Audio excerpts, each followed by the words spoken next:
La signature de l'accord de paix entre la République démocratique du Congo et le Rwanda est prévue ce vendredi ici à Washington à 13h30 local. Il sera de Kinshasa.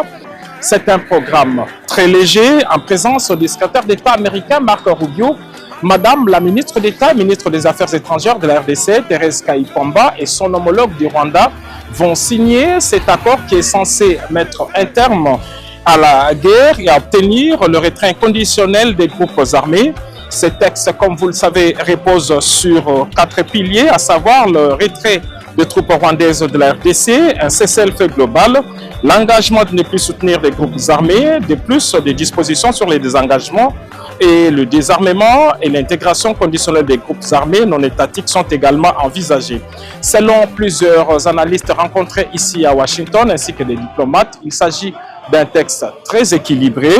La signature va marquer la fin de cette guerre essentiellement économique qui a duré plus de 30 ans en République démocratique du Congo. Une rencontre bilatérale est prévue à l'issue de cette signature entre la chef de la diplomatie congolaise et son homologue américain.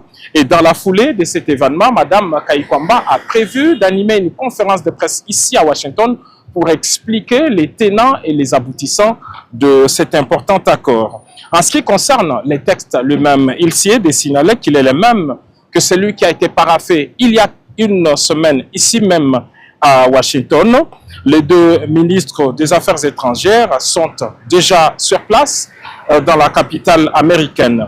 Madame Thérèse Kayikwamba est accompagnée d'une forte délégation de la présidence de la République, ceux-là qui ont travaillé avec efficacité et discrétion sur cet important dossier.